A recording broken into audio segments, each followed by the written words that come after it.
Guys, what it is, it's yo girl Cadillac. I am Cadillac Dixon. I'm the drama like prison wife. I'm the legally blind artist that's been rapping and painting for justice for 20 plus years, hoping to see justice before it all fades to black. Yeah, hiss your girl Cadillac. Oh, I'm already sweating, y'all. I'm sorry, it is hot, but I'm trying to set up in this car. We are in Florida and the sun is shining. For real. So I hope I don't have to start up my car, because when I have to start up my car, it makes noise. Let me go get a paper towel, girl, so I can blot my face. Hold on. Okay, so every time you see them little sweat beads come, I'm gonna push pause and wipe them as much as I can, girl. Okay, so anyways, I got something. I got the whole Who shebang. was that ringing Shebang on the doorbell? bang. This is gonna be a little difficult to record, but I'm going to eat my whole shebangs while I review this video from a YouTuber. Y'all know shebang was my favorite visitation snack. Dang, what I used to do over several times, I would change my snack. But I think I used to love the cup of noodles. I would always get one of those. Then we get the little mozzarella cheese, the strings, and pull them apart, put them in there. I love the burrito when they had the burrito, but we would just split it open and dress it up with the mozzarella cheese or whatever else we wanted to put on there. And I always had to get a bag of shebangs. Yes. So we gonna eat these shebangs and we're gonna review Mr. Life Coach CW, his latest video, and he's talking about being released, and he didn't even know he was going to be released. All right, guys. There they go. Less and less in the bag, though. Gosh, but they smell so good. Okay, so whole shebangs are technically like a mix between barbecue chips and like honey barbecue chips and salt and vinegar chips. It's like they mix the two. There's this hood snacks that has the baby on the front. I promise y'all, those taste just like them freaking shebangs. All right, so let's get this started. Girl. All right, trying to get the sound. I remember the day I had got the call from I was sitting in I was in Oxford Federal Prison, and I had got the officer that came to my door and told me, you have to go down to the lieutenant's office. And I'm like, I gotta go to the lieutenant's office for what? I haven't did nothing wrong. And he's like, yeah, you gotta go to the lieutenant's office. So I get up, I put on my little shoes and stuff. I'm like, man. So everybody's like, what you got to go to the lieutenant office for? I'm like, I don't know. I ain't did nothing wrong. And, so when you go to the lieutenant's office in federal prison, most times they got to write up for you. That's something, something going on. Me, I was considered like, at that time in Oxford, I was considered like the person over the Nation of Islam. I was the representative of the Nation of Islam, student representative of the Nation of Islam at that time at Oxford Federal Prison. And I also, was still influential with the gang organizations. So, they would call me down there sometime to, ask me like, hey, we have a problem. Could you go speak to these guys? Or, situation going on. Maybe you could help us out and talk to these guys and straighten this out. I need some I was drink. thinking, well, I haven't done it. I don't know about, maybe they want me to come down and, they want to tell me the situation and maybe I can go, talk to some of the men and see what the situation is and try to just squash it before things get out of hand. And they used to do me like that a lot. Okay. So he's being called down to the secretary's office, and he's thinking, this is something bogus. Usually that's when you're getting called down for something you done did or you didn't do, but you're finna get in trouble for. So he's wondering what's going on, but they're calling him down there. Girl, when you hear what they're calling him down there for, okay, continue. So I'm thinking, okay, as I'm walking out, I'm saying, this is what it is. This is what's going on. So I get down there, and the lieutenant tell me, and they said, well, you have to go over to you have to go over to the warden secretary office. And they told me where this door was at, and they pointed in the direction. They guided me over there, and I go over there. Man, when I got to go to the warden secretary office for whatever, and I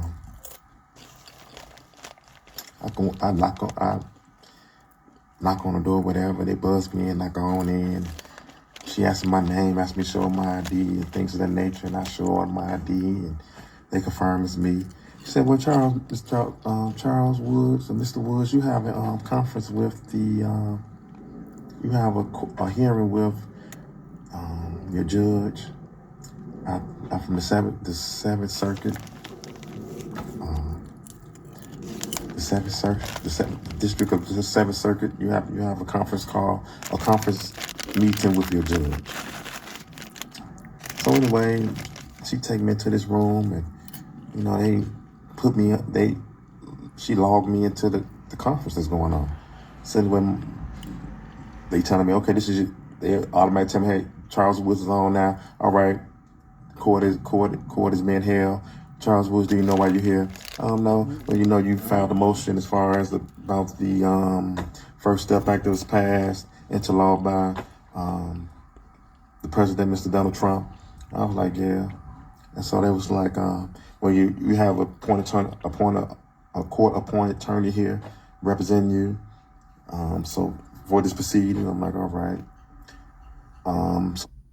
Dang. So this man, during his time, y'all, crazy. He's doing his time is probably getting mundane because when someone's been incarcerated for so long, you kind of get, it's about repetitive motion, basically. You doing the same thing every day. You expecting the same thing every time you wake up. Like me, I know when I wake up, that bed gonna be empty. It's just gonna be myself there. I already know that when I wake up and basically when I go to sleep, husband ain't gonna be there. I know that I'm gonna be receiving a call most likely around 10ish or something like that, unless I'm heading to work. It's like you already know your routine. And to wake up and out of the blue, you're so like deep into this, constantly just, I'm incarcerated. I'm here. I'm doing this time. I've been here. Later, you'll find out that he's been there for 19 years. So he's definitely not expecting this. Okay, one thing that I forgot to tell you, I think he's out of Chicago. The guy, CW. Coach, I'm so sorry. Let me read it because I do not want to put nobody's name wrong. Life coach, CW. All right. And I believe he's out of Chicago. Like, well, you have a court-appointed attorney here representing you. So for this proceeding, I'm like, all right. Yes, tastes good. So moving forward, we are here to hear Charles Woods' motion. He's seeking to be released from federal prison under the First Step Act. Okay. That was passed in December of 2018. Mm-hmm. And so I'm listening to the proceeding. So I'm believing that First Step Act, I could be wrong, but I'm believing that First Step Act was the first step towards alleviating mass incarceration. America is in prison. Let me tell you, a good portion of America is in prison. Too many people in prison. I can talk mainly about my state, Florida. A big reason why Florida has a large incarceration rate. There are a couple of several. There's several different reasons why. Number one, unlike other states, we don't have parole.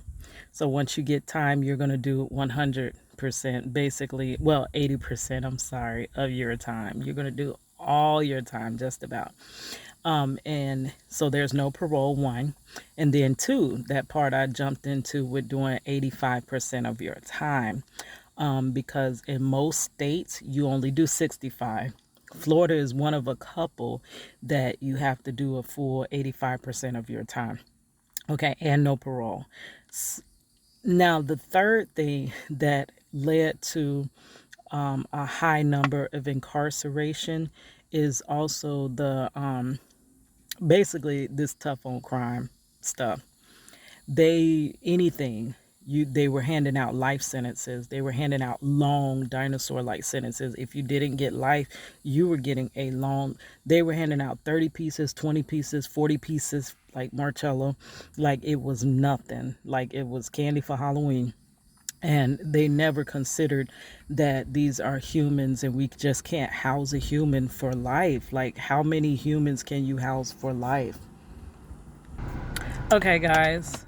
So I believe the First Step Act was only for federal prisoners. I don't believe it was for state prisoners, because I was researching to see if there's anything that could alleviate my husband Marcello from his prison sentence. There's nothing really on the table now. We were trying to get certain bills passed, such as the second look bill, which would have been basically, is like they threw so many people away like trash. It's like cleaning out a house and ain't even checking what's in the bags. Y'all ever had in Walmart bags and you just put a bunch of stuff in it? That's how I clean out my car. I grab a Walmart bag, throw some stuff in there, and I take it into the house. Or you just have laundry bags or something, any kind of bags, but you don't look in it. You just throw it away. Throw it away. Throw it away. There was things that were in there that were valuable. There were things that I needed, but instead of checking the bag, I just threw it away. And that's basically what they did. They just took everybody, brushed them with the same stroke, and threw them away, not looking at individual cases. So the second look was saying that, hey, let's take a second look at some of these sentences. A lot of these are no longer, they don't even fit justice anymore. The thing is, a lot of the people that were sentenced, if you were sentenced today, you wouldn't even get the type of time that they handed out certain people. So wouldn't it be fair to put these people, adjust their sentences so that they can do regular time? This is where it comes in that Marcello is doing this this long time, right? Someone can be accused of the same exact charge and come in and do a couple years and be gone.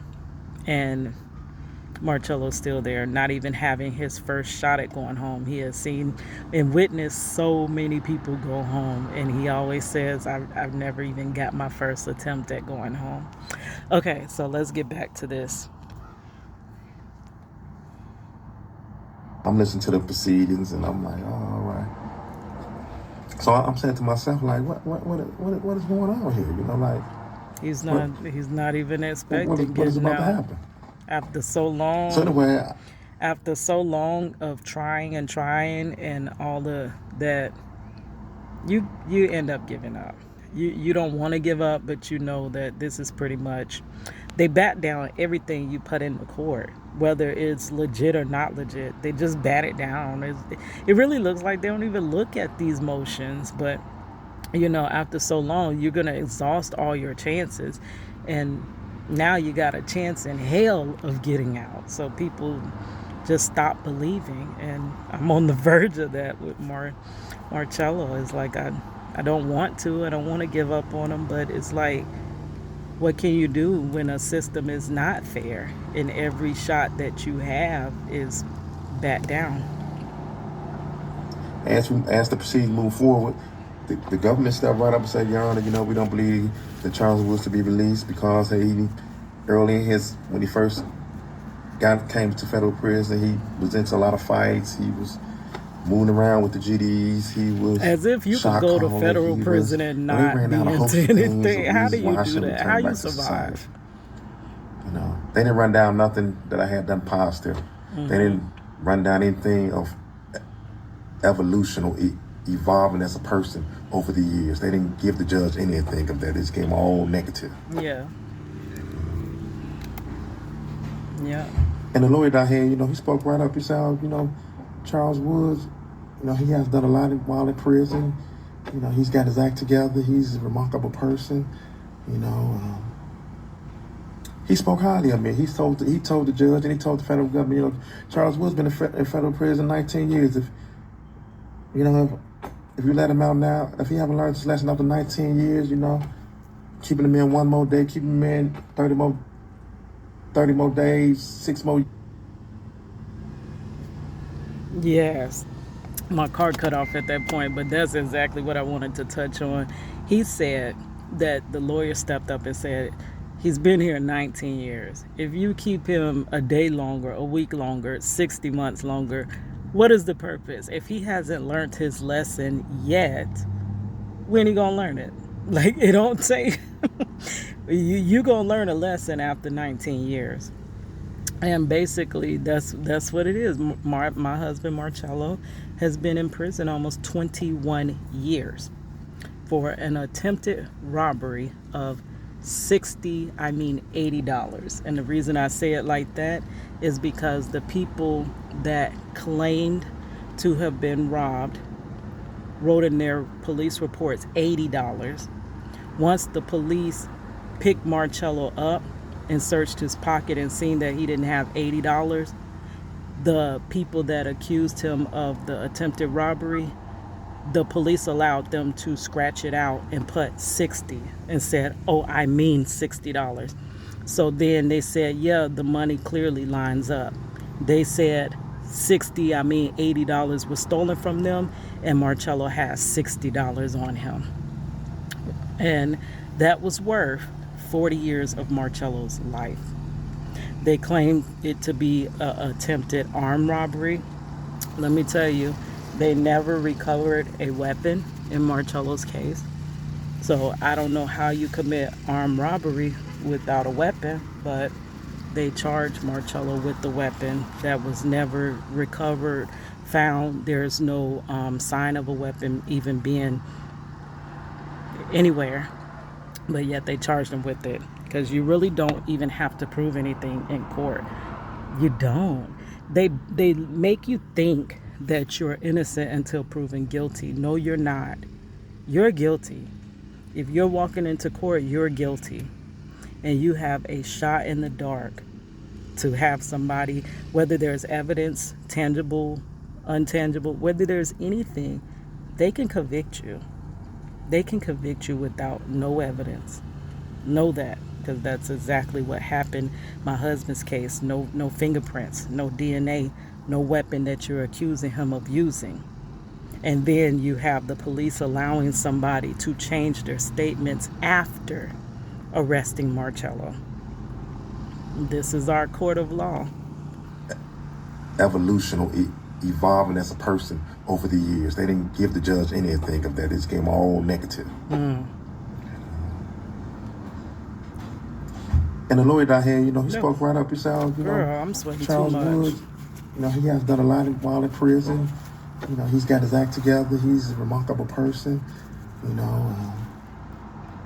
He spoke highly of me. He told the judge and he told the federal government, Charles Wood's been in federal prison 19 years. If you let him out now, if he haven't learned his lesson after 19 years, keeping him in one more day, keeping him in 30 more. What is it 30 helping? more days, 6 more years. It doesn't make a difference. If you haven't learned after 19 years, you're never going to learn anyway. Yeah. And I was in agreement with that. I'm like, yeah, you're right. That made so much sense. The federal government was still asking that I stay in prison, for another, I think, another 40 months or something. They always do. They think incarceration is the answer to everything. Just incarcerate them, lock them up. Judge Mem said, Mr. Charles Woods, you didn't file so many motions in my court. You didn't file almost over 100 motions in my court. Trying every avenue. You avenue. have sought every avenue to get out of prison. Yes. Most of these motions, I could tell that they were done by you. And none of the motions that you have filed was frivolous, and I never ruled that any of them was frivolous. Yeah. He said, I have 2 pieces of paper in front of me. I have one that showed that displays you as an all negative person. I have one that displays you as an all positive person. He said, but these are just papers. Neither one of them could really define who you are.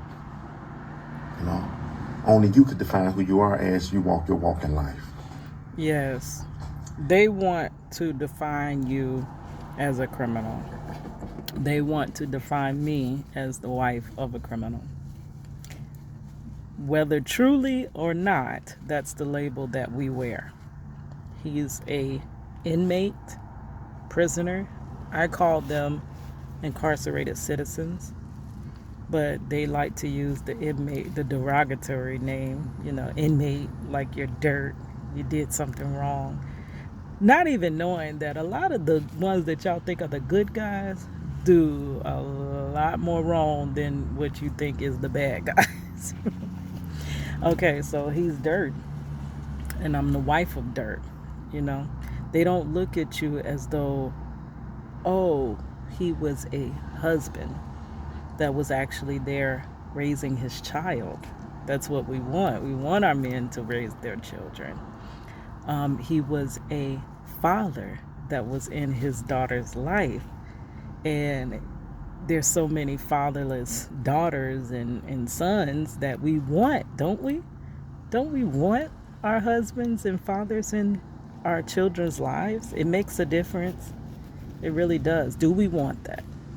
Do they actually want that? That's what I'm trying to figure out. Because I think promoting without having that is promoting the brokenness of our families.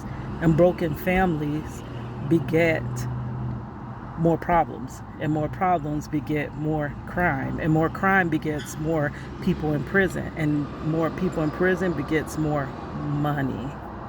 That's the trail. That's the paper trail.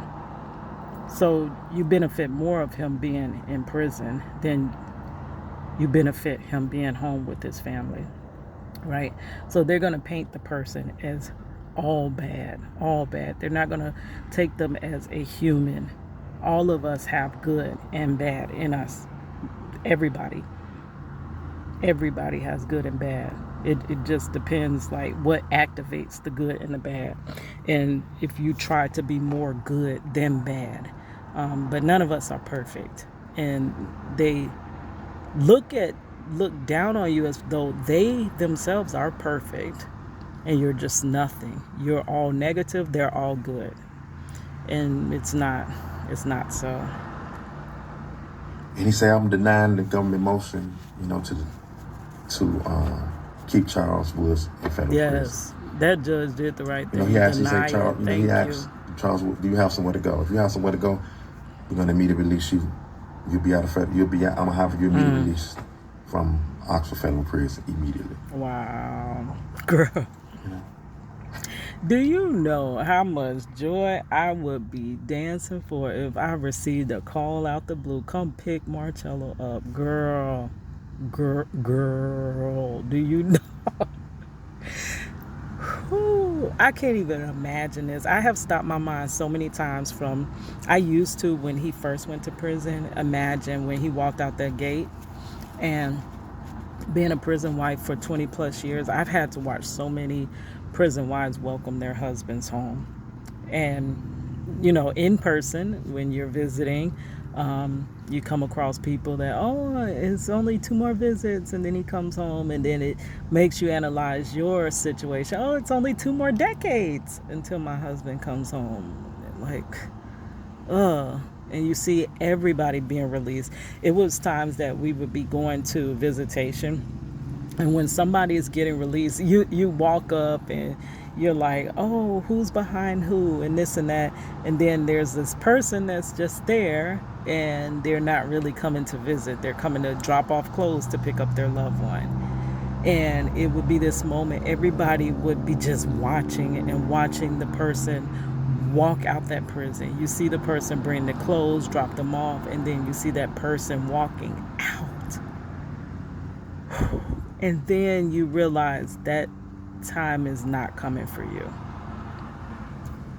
You see all that joy that you won't never feel. You see all that. You see kids there hugging their fathers. You see the woman running up to their husband and deep in your heart you're not going to have that. And if you do, it's going to be a long ass time from now. so far off into the future that you can't even imagine. So for so long, I stopped myself from even thinking about that day. For me, that day is it's off the table. What what means do we have? You know. I still fight though. I fight through this YouTube. It's like fighting, which is crazy. I'm in a point where I'm fighting a battle that it feels like I'm losing, but I'm gonna fight till I go out. I'm sorry. I don't know how to stop. I'm gonna fight, but it does feel like a losing battle. Okay, let's finish this up because it's hot. I need to eat something. It is going on 12:30, and I don't know how long this phone's gonna last. I only got 10 more minutes on the phone, and it's hot. It might overheat. Y'all check out that hot box challenge too in the description box about how hot Florida penitentiaries are. No AC. You know, I get choked up every time I think about that, you know, because I'm just like, damn, my son just died. That's sad. He missed his son. I'm just like, all this loss, you know, when he died. But still, I was still happy. And I was still like, man, you finna let me go right now? Wow. You know, finna go home right now? Finna get out of prison right now? He said, yeah, you finna get out of prison right now. After 19 years, 20 years in prison, man. You're about to get out. Congratulations. And I do remember first hearing about him. My adopted big sister, I took her on as my big sister. I love her. Ro Clausen. Her husband did time with this gentleman, and that's how I came across him the first time. I was watching her Strong Prison Wives like crazy during 2020 for a couple reasons. Getting inspiration on myself, so that how to conduct the channel, how to actually grow a channel that is successful, because she was successful with her channel. I unfortunately, hadn't been successful with my ventures. So I have to, kind of pattern after somebody else. So I was getting basically getting the gist of how to do a prison wife YouTube channel like that. And I started just following her story. She had a support group for prison wives. And what's so crazy is that I was in her support group for a long time and never really knew who was over it. I never knew her story. Her husband had over 300 years in prison. And if you've seen how bright she was smiling, how beautiful she was, how I go through it. I look a mess, because a lot of times it's like, what the heck, get myself together for my man ain't here. I ain't going to visitation. I ain't, what's the point? She was always beautiful. She was always positive about it. And to see someone with over 300 years still hopeful, it made it where I felt like I can still be hopeful with the man with 40 years. That's only a fraction of the 300 years. But in, I believe, 2020, her husband came home under that First Step Act as well. Since then, they've had a baby. I kind of lost track of them. They could have had 2 and 3 babies for all I know. But wow, it was impossible. It was impossible, but the impossible happened for them. And it gave me a spark that, whoa, that impossible situation could happen for you and Marcello as well. Okay, so let's go.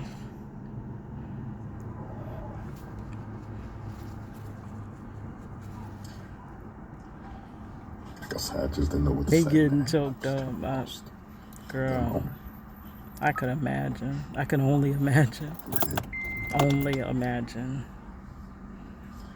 I started to tear up like a big baby. I'm always tearing up like a big baby. Y'all know.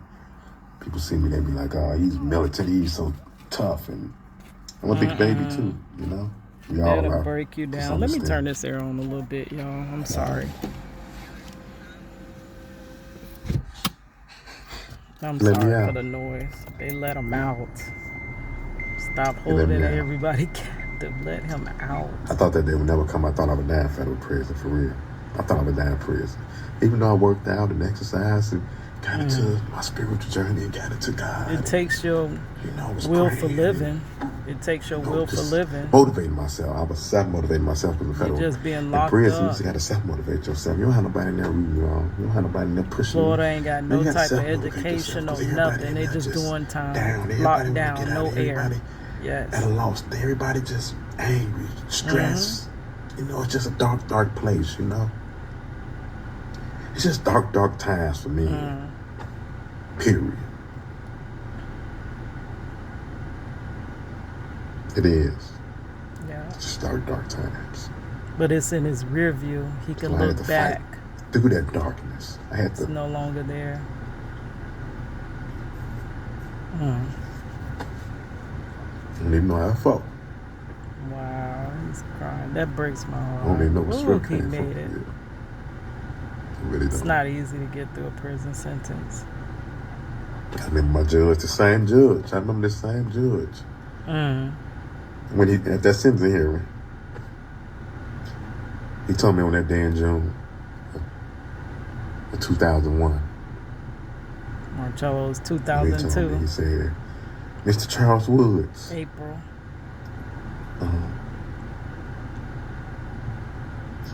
this 30 years, the time I'm sentencing you to, you know, you might just want to dig a hole and crawl down in it.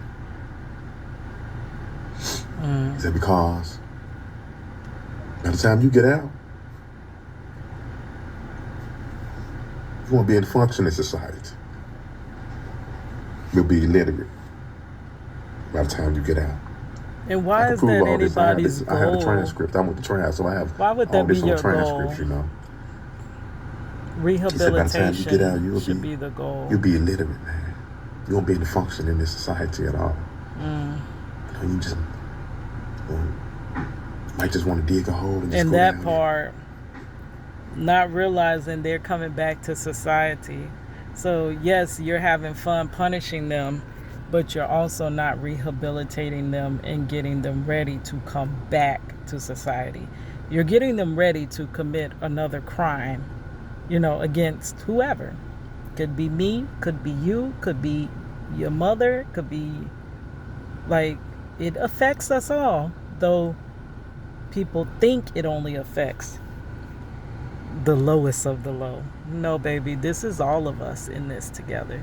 It affects our whole society. All right, guys, I'm gonna have to cut it right there. I'm so sorry.